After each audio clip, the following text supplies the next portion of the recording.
So Di, here we are, a few weeks before the graduation. How are you feeling? Remember when we first started to talk about mentoring program for women entrepreneurs after the visit of your Minister of Foreign Affairs, Julie Bishop, in Mauritius? Such a long time, such a long journey. And in fact, I have to remind you that conversation happened even before Julie Bishop visited you. And in a minute, I'm going to ask you a question about that. But it began in Malaysia at an IORA meeting where we all got together and talked about how we could empower women from the Indian Ocean island. And about a month later, you and I sat in a congress in Taiwan, and we discussed this very point of view of IORA and how you and I could make a difference and what we could do to come up with a formula and a plan to empower the women of the Indian Ocean Islands.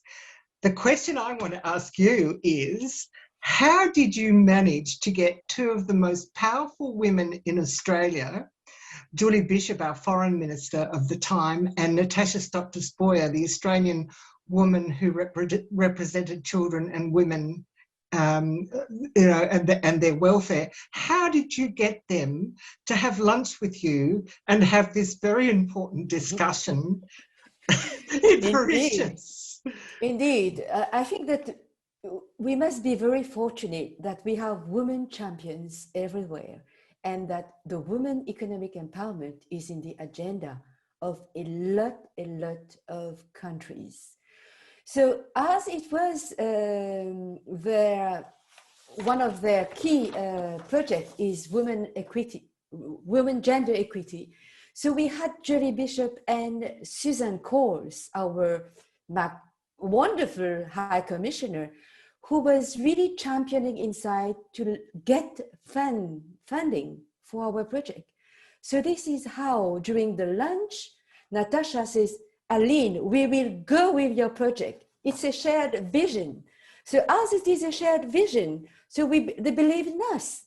So I said, Australia, I have a wonderful woman, which is Diane, and Diane with FCM, the Global Network of Women Entrepreneurs, we will make it happen. I honestly think if you want to get somebody to do something, you find the busiest person on the planet. That's you, Aline, Wong and Diane Tomson, and then you work together to make it happen. But I will remember having a conversation with you in about June, and you rang me and you said, we'd talked about how a really very important aspect of any project of empowering women was to have good mentoring. And you were saying to me, look, we really need Australian mentors to mentor our women on this side of the world. And so I went back and thought about it and did some research and found a few mentoring programs, some of which I was already involved with. And I came up with some ideas. And in the June, you said to me, Di, it's going to happen in a month. So we had 1 month to get this together before I flew over to Mauritius to join you, and we worked together to devise this program. And that was stage one. And I think it was, 2009? It seemed to be a very long time ago. I know we've been on a very long journey. Did you envisage it being this long?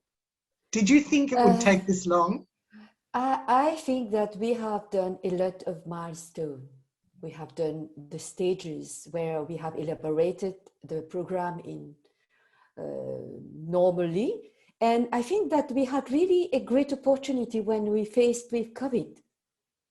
And COVID, because we were thinking about getting this program digitalized and doing it on one of the events of FCM. And unfortunately, with COVID, we had to cancel the World Committee of Femmes Chefs d'Entreprise Mondiale. And then we didn't know how we will tilt on this program, how we will get. And this again, you see, Diane, I think that Jenny D really also believed in our project. And Jenny D, the High Commissioner at that time, would say, Aline, we will ask the High Commissioner, DFAC, to see how you can use the fund and do it during the period of COVID. But what will you do? So this is how Business Without Borders came on. And then we said, okay, we will digitalize the modules. And we had to find a way. And this, I must say that you women entrepreneur from Australia, you have been great. Your team, Diane, with Liz and Andrea. Liz, who is an expert in digitalization presence. So I think that this really gave us the opportunity to make this mentoring program a reality in the digital era. I think to give our listeners a bit of context, at the same time as the World Presidents Meeting, the FCM World Presidents Meeting, Aline and I had organised for me to bring a delegation of Australian women who were expert in this field over to Mauritius.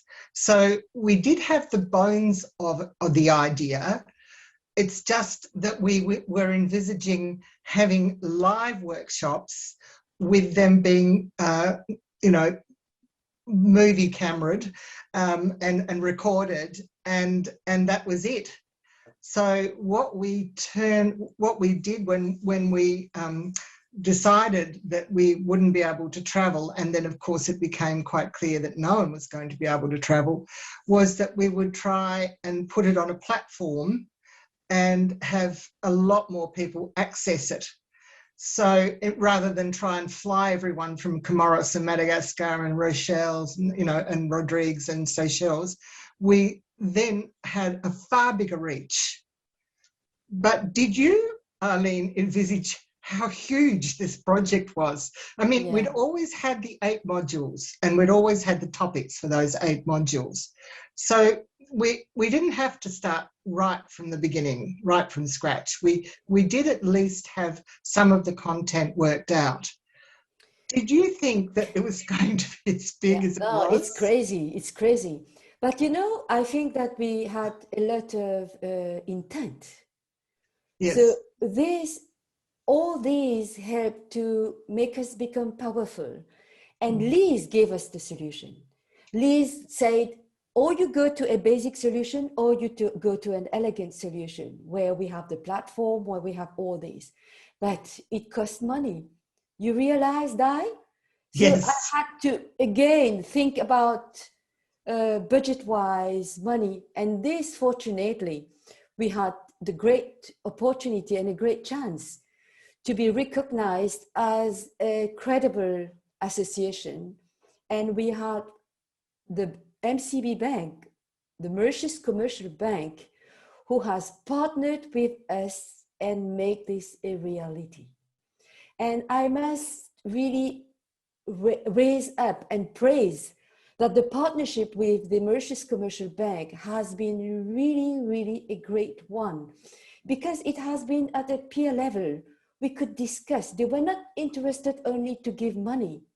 This was the least important.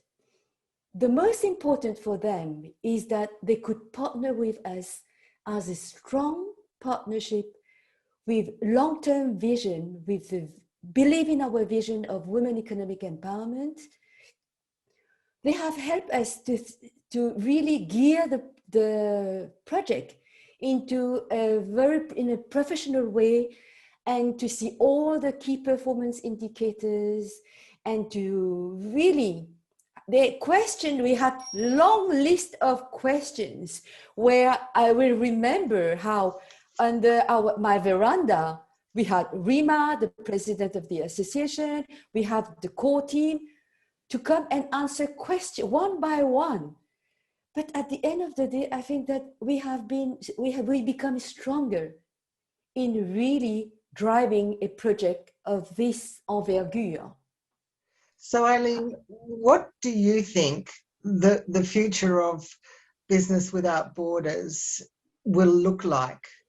We have had 7 years of steady building upon the program, and to the point where I think that with a little bit of research of how we've gone in this last tranche of work to improve it, I think if you could just quickly outline what you see as the future now of Business Without Borders. I think that we will have a monitoring and evaluation of the project of BWB right after the graduation.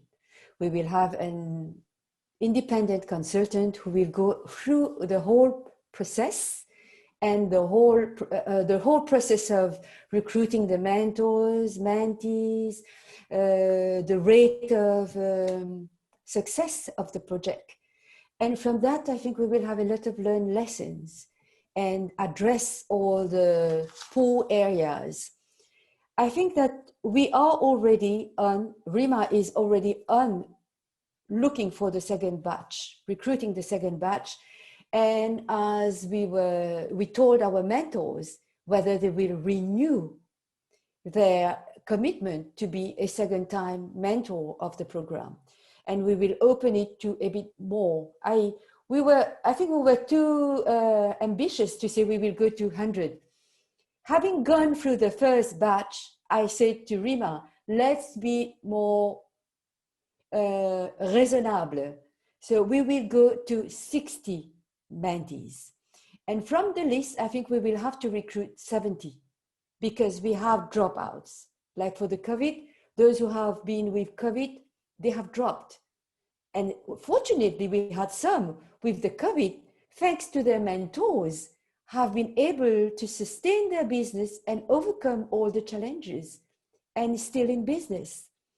So, I think that for the future, we will have to, again, get more professional from our side and get more mentees to be motivated by themselves and really capture within the FCM, the global network of femmes chefs d'entreprise mondiale, the diversity of women entrepreneurs in this network is huge.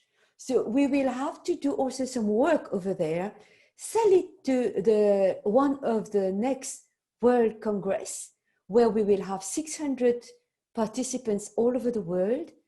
And I think we can showcase it at the world level. What do you think, Di? I absolutely agree. And it was in Peru at the last Congress held by FCEM that I was able to talk to French-speaking businesswomen who also spoke English, because my French is not that fabulous, as you know. I get by, but it's getting better. Yes. I need to practice. I'll come over. I was able to ask Hilda, who was president of Monaco, if she knew any French-speaking mentors, which was fantastic because a lot of our women in Comoros, for example, don't speak English at all. And so she managed to get about 10 European women, a couple from Belgium, some from France. She managed to corner them and get them all excited about joining us. And I think we probably should grow that sort of ability and skills, that we should open it up to more French-speaking mentors, so that that people can, access it in their own language. Yes, and you see, it has worked very well. Yeah, I'm in Paris right now, so I will meet Hilde. She's coming from Monaco. How wonderful! You see that? I am so jealous. No, this is why isolated in Australia. No, this is why. You see, the reason I think this has worked so well is because that women are emerging as businesswomen and leaders, in fact, that we're only just starting to scrape the surface of becoming or being able to make a difference in our economies. And it's important because, as they mentioned in the IORA meeting, the reason they want this empowerment of women is because they've done research to find that only half of the available workforce is contributing to the country's economies around this region. And if you take half of the economy away, your country is far less successful economically. So you try and empower these women, and if you're successful at it, you can double the economic empowerment of a country. So it's pretty critical, apart from the fact that I know that Aline and I are very driven to make a difference in the lives of these people, a positive difference, because women will educate their children, they will feed their families. They are far more driven to do that than our male counterparts. Although we love our male champions and we really revere them, it certainly makes a big difference to the families of our countries if the women are earning money.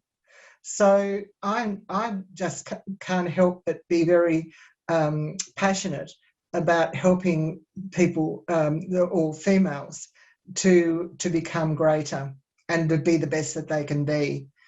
Aline, how much impact do you think that our friendship has had on this project? Do you think that's made a big difference, the two of us being so closely aligned in our thinking? With so much, sometimes with the pressure of the work, I thought that we would get a bit, how I would say, crossed. But however, you know, with all the work and all the delays and all the mails going on through, I think that our friendship is a pure friendship and a strong one. And I think that what is most important, and I love in our friendship, Diane, is that we share the same vision, you and me. Mm. And we are both commissioners, so we have not been chosen to be commissioners like that. I think that we are really dedicated to Les Femmes Chefs d'Entreprise because we really believe that women economic empowerment is key solution for the countries. And if the country doesn't want to invest, they are wasting 50% of the resources. So from this, I think that we both together, we have a lot of, how I would say, utopia, it might be a utopia for us today, but it is a synergy that will help us to give a strong signal to the countries.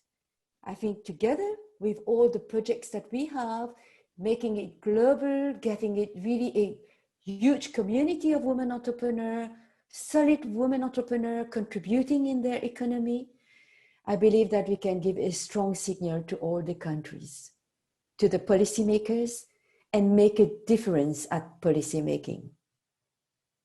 I agree. I have loved coming to Tasmania on your beach, on your beach front.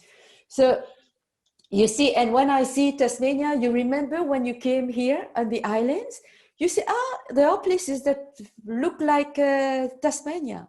But when I came to your place and I said, it looked like Mauritius. So, you know, our small island states, I think that we share also some, how I would say, we have some challenges as small islands. We do. And we also think very similarly that, you know, once you freight goods out of your country or your state, in our case, the world's your oyster, and your market is too small in Mauritius and in Tasmania, where I'm from, and Madagascar and Comoros. You need bigger markets to make an impact or to grow your business. And we have also talked to our mentors and mentees about the importance of supporting people to do that and how to access markets, how to go about that. So there's going to be a wealth of information that is available to these women, which might not have been had we not had our backgrounds. I mean, Aline, you've been a very successful and still are a successful entrepreneur, and I believe I am the same, and that we have got ourselves at being able to sit at the decision-making tables of where governments are making decisions about us. And that's what we have, you and I, our role is to keep pushing that, to keep telling people how important it is to support women. And all of it, equality, the health of women, the education, all of it is so important to ensure that the country as a whole, it becomes successful. And I think the biggest joy for me out of this is the friendships that I have also gathered along the way. Patricia, for example, who does all our translation, she's been an absolutely solid rock for us all. And Aline, you will agree that Andrea Plowski and Liz Ward have been amazing. I love your elegant, that she came up with that line of elegant solution. And you and I have talked about that. I mean, you could be elegant because you're in Paris, you know. But no, we had two wonderful teams. To aspire. Yeah, we had two wonderful teams, and this is really inspiring. And we did all this with a lot of joy. Even it was work, but we did it with a lot of joy. And really, I think that Diane, the competitive edge, because we are both exporting. We decided that being on a small island, doing our business, we have chosen that it would be export. So we are both exporting. I think that what I can share also on this side is that I have always loved traveling. I love people. I love traveling. Yeah, me too. SCM is a strong network where I have met women from all over the world. And this has given me a competitive edge. When I meet my customers, the culture, you know, you are more open. There's more openness. And it is, you become more a businesswoman in this global village with knowing all the cultures and sharing all the experiences with everybody. So I think FCM has a lot of value. And maybe sometimes women would say, I hear this, huh? Oh, I don't have the time to go and be in an association because I have already a lot of work and all this. What would you suggest? What message would you give them, Diane, to make them change? For us, it is not giving time. It is, we love it. We want to spend time with other women entrepreneurs because we learn a lot of things and we share a common challenge to do business. We do. And I think a big mistake that the emerging entrepreneurs are making is not picking up the phone and speaking to other women or to their customers. That doesn't have to be women particularly, but I mean, I had a prime example of that. Quite recently, we have the end of our financial year on the 30th of June, and I had quite a bit of work that I had to do behind the scenes for our company to close off on the 30th of June. And our accountants had one of his young ladies dealing with helping us. Well, she didn't pick up the phone once. It was all by email. And I found myself constantly having to reply by email. And in the end, I got so sick of it. I rang my accountant and said, you have to talk to this young woman. You have to explain that she could resolve something in 1 minute and she's just taken 3 days. You know, people don't realize it's a time factor as well. But not only that, it builds trust in your customer. If you're willing to talk to someone and have that conversation and maybe even smile at them if you're in a Zoom meeting, you know, the body language speaks 1,000 words. So why wouldn't you pick up the phone and talk to people? So I think that message has to be got through to our young contemporaries. It's somehow holding them back, I think. I mean, I don't even think it's that women are as ambitious as they were 20 or 30 years ago in Australia anyway, because we're now starting to see that there are 30% of women on boards. There are quite a few women in the C-suite across Australia. So there's not quite as much of a competitive nature in relationships between men and women in the workplace. But I still think we've got a long way to go. And it's not, you and I are lucky because we can feel comfortable in our own skin. We know that we've been reasonably successful and we can take heart from that. You know, we don't have to keep proving ourselves. And somehow we have to get across to these mentees that they don't have to try too hard. I'm sure you were like me and everything happened a little bit accidentally, you know, so one minute you're in business, the next minute you're working out how to become a medium-sized business and it's just rolled on. A little bit like our network, our mentoring program.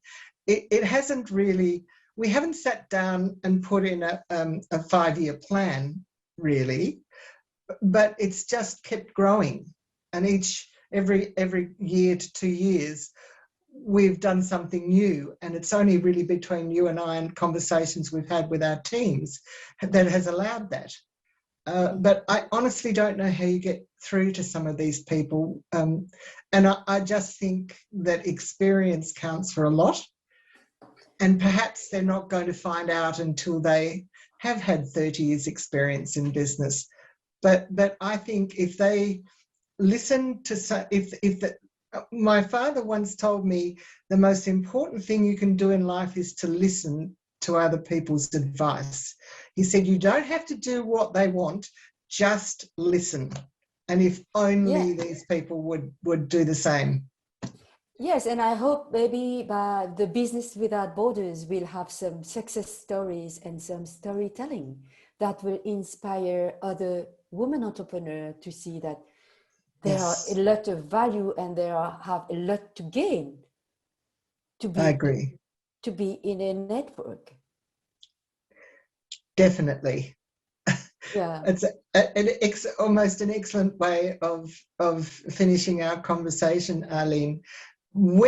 This is something specifically for you. When do you think you will get back to Mauritius?